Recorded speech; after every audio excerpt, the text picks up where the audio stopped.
શિક્ષાપત્રીમાં સંસાર વ્યવહારની આજ્ઞા કાર્ય ધર્મસ્તુ સત્વરમ, ધર્મ સંબંધી કાર્ય તત્કાળ કરો અને વ્યવહાર સંબંધી કાર્ય હોય તો વિચારી ન કરો. બેમાં એવું છે કે વ્યવહારમાં જો ઉતાવળું પગલું ભરી લીધું, બરાબર, સમજો એક દ્રષ્ટાંત, દીકરા દીકરીના સર્પણ કરવાના હોય અને સામે સામે બે પક્ષ, એમાં એક પક્ષમાં કાંઈક કપટ જેવું હોય અને વાત મોઢામાં સાકરનો ગાંગડો રાખીને કરે અને આમે પક્ષવાળા બહુ લાંબુ વિચારે નહીં, એની વાત ઉપર આવી ગયા અને હદ પણ થઈ ગયું અને પછી લગ્ન થાય અને પછી ભેગું રહેવાનું થાય ત્યારે કપટ નીકળે ત્યારે માથું કૂટવું કે શું કરવું કયો? એટલે ગમે તેવો વિચાર વાત કરે તો એ વિચારી કરો, આમ લાગે કે ના આ વાત 100% સાચી છે તો એ પાછલે દરવાજેથી આડાહડું જઈને સામે પક્ષવાળાનું બધું વ્યવહાર વાર્તા બધું હાથ પેઢી સુધીનું મામા માસી ભાઈ ફુવા બધું જાણી જવું પડે. જો દીકરી કપટમાં ભોળવાની ત્યાં ગઈ તો આખી જિંદગી એમ થાય, બરાબર. અને કાં પૂરો પક્ષ નીકળ્યો ખોટો, દીકરી પક્ષ ખોટો નીકળ્યો તો છોકરાને કાંઈ માટે હેરાન થતી રહી. એટલે વિચારી કરવાનું બધું વ્યવહાર અને કાર્યો ધર્મસ્તુ સત્વરમ, ધર્મ સંબંધી કાર્ય તત્કાળ કરવા. ક્યારે દેશકાળ ફરી જાય અને આપણી પરિસ્થિતિ કંઈક નબળી આવી જાય અને ધર્મ સંબંધી કંઈક કામ કરવું હોય તો રહી જાય. આવી વાત શિક્ષાપત્રીમાં કીધી છે અને કીર્તનમાં કીધું કે ધીરજ ધરતું અરે અધીરા ઈશ્વર પૂરે આનજોને. આપણા બે દી ત્યાં કીર્તન આવે છે, 4 પદ સરસ મજાના છે. વ્યવહાર જ જાણી જાય એટલે વ્યવહાર જ શીખવા મળે ને ભગવાન બાબતને જાણવા હાથ મળે કે ધીરજ ધરતું અરે અધીરા ઈશ્વર પૂરે અન્નજોને.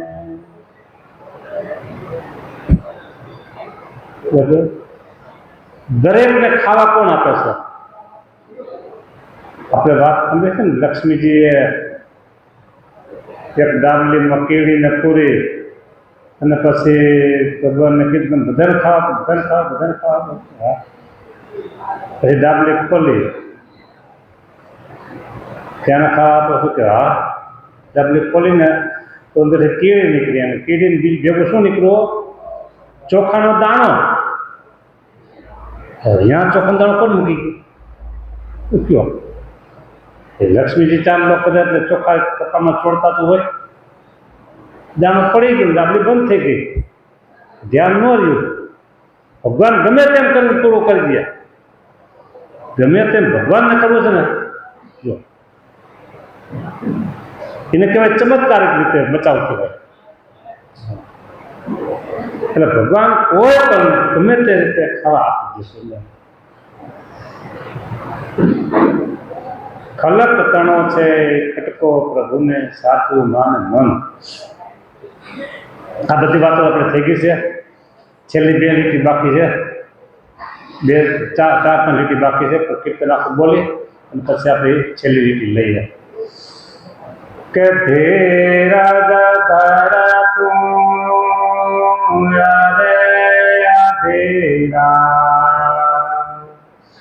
ઈશ્વર પૂરે આન જોને ખલકતણો છે ખટકો પ્રભુને સાચું માને માનજોને જન્મો તેને જીવાડવાને ઉપાય શોધો શુદ્ધ જોને આદમાસના હૈયા મધ્ય દેવે સરદા દૂધ જોને કીડીને કાન હાથીને મણ ચાર પગાને ચાર જોને કોશિકામાં કીટ વસે છે ઈશ્વર પૂરે આહાર જોને મસ્જિદ કેરા કોટ મિનારા ઉપર ઉગા जार जोने पत्थर ऊपर पानी बरसे ते ईश्वर नो पार जोने अरण्य वनमा अजगर रहे थे डगलुन भरे दोत जोने विश्वंभरनो विरुद्ध विचारो खावाने से होट जोने अनर पक्षी आकाशे रहसे અને મદજર ભરખે મોટા જોને પરમેશ્વરની કૃપા વડે તો બન્યા જળના ગોટા જોને મરાળને મોતીનો ચારો વખતે આપે વાલો જોને દેવાનંદ કહે દેવ ભરોસે મગન થઈને માલો જોને અરણ્ય વનમાં અજગર રહેશે ત્યાં સુધી આત્માની કથા થઈ ગયેલી છે ત્યાર પછીની વાત છે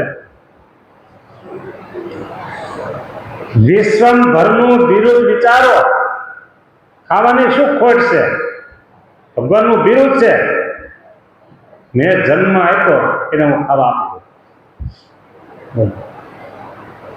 મેં જન્મ આપ્યો એને હું ખાવા આપું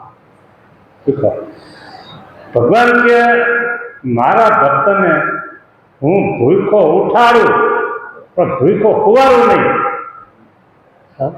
આ બધી ધીરજની વાતો છે ધીરજ ન હોય તો કે અમારે આમ છે એટલે ભગવાન ઉપર ભરોસો રાખો તમે અચળ ભરોસો ભગવાનનો જોઈએ જન્મે જરૂર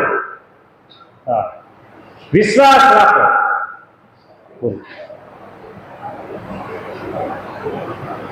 આશ્ચર્યની વાત છે આશ્ચર્યની વાત ભગવાન બધું કરે છે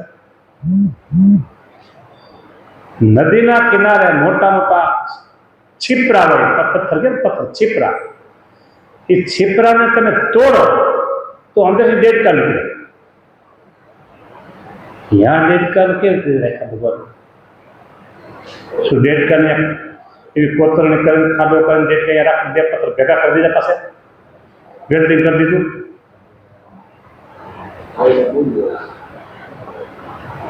બોલો શું રૂપા? પછી કીધું અનળ પક્ષી આકાશમાં રહેશે અને મધજર ભરખે મોટા. બોલો, અનળ નામનું પક્ષી છે, પક્ષીઓ, અને નિવાસ ક્યાં છે? આકાશમાં. ઝાડવા ઉપર નહીં, તો મોટા મોટા ઊંચા ઊંચા મકાનો એની છત ઉપર અગાસી ઉપર ત્યાં નહીં, આકાશમાં. બોલો, આ કેના જેવી વાત છે ખબર છે? આ વાત કેના જેવી? તમે રિક્ષો ભાડે કરી અને 15-20 કિલોમીટર 25 કિલોમીટર સુધી ક્યાંક જવું હોય તો રિક્ષો ભાડે કર્યો, 10-15 કિલોમીટર તમે ગયા અને ઓલો ભાઈ કે ભાઈ ગાડી બંધ પડી ગઈ રિક્ષો, તમે નીચે ઉતરી નીચે ધક્કો મારજો ને તો હાલ છે, હાલો મારી ધક્કો. નીચે ઉતરીને ધક્કો મારી દીધો, રિક્ષો અથવા તો 4 વ્હીલ ગાડી હોય અને પછી હાલતી થઈ જાય, પાછા 10-15 કિલોમીટર બાકી છે તો પૂગી જાવ. ધક્કો મારી દો.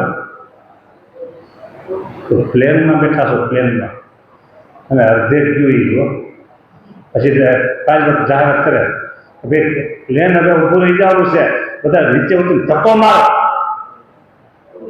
પ્લેનને બધા નીચે ઉતરીને ધક્કો મારો કે બોલો, રિક્ષો થોડોક છે કે ધક્કો મારી.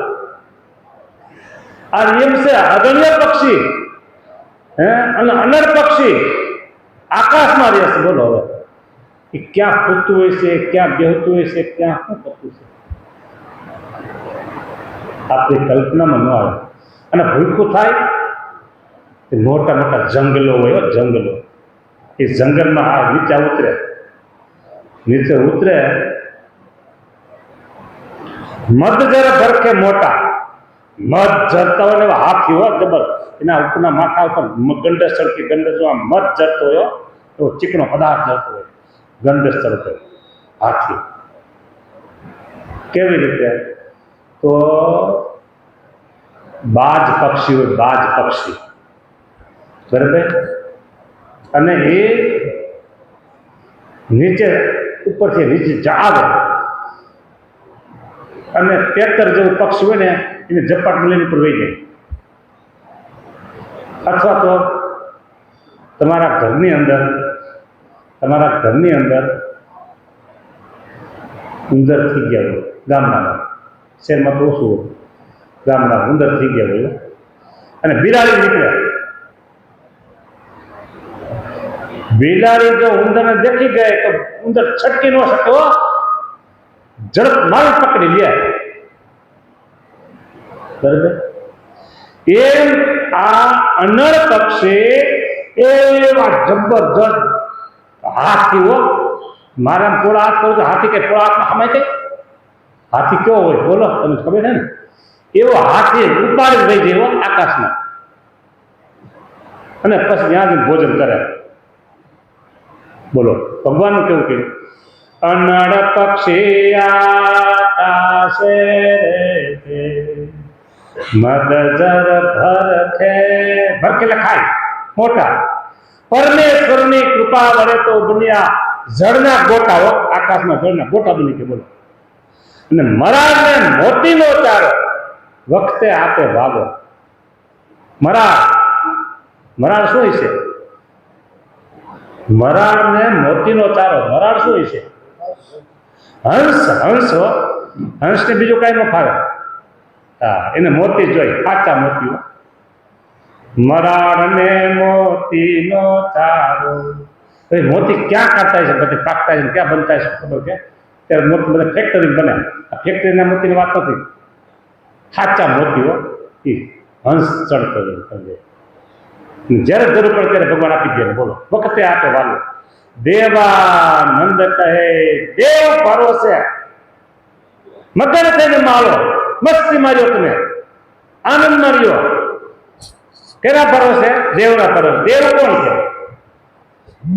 પરમપિતા પરમાત્મા એ આપણા દેવ છે. તો પરમપિતા પરમાત્મા એ કોણ છે? તો આપણે જેમ રાત ભજન ભક્તિ કરીએ છીએ, કથા વાર્તા કીર્તન ધૂન નામ કરીએ છીએ, એવા પરમપિતા ભગવાન સ્વામિનારાયણ બસ એના ભરોસે રહ્યો. દેવાનંદ કહે દેવ ભરોસે મગન થઈને માલો, આનંદ કિલોલ કરો, મસ્તી માર્યો તમે બસ. બિલકુલ ચિંતા નહીં, બધી ચિંતા રાખી દે. કઈ હતું ને મહાભારત યુદ્ધમાં કઈ હતું, કઈ પ્રસંગ મોટો મારા ટૂંકમાં કહી દઉં છે. તો ભગવાન પૂછ્યું અર્જુન કે તને ખબર છે? ખબર છે કે તું હુતો છે કેમ? તમે જાગો છો ને?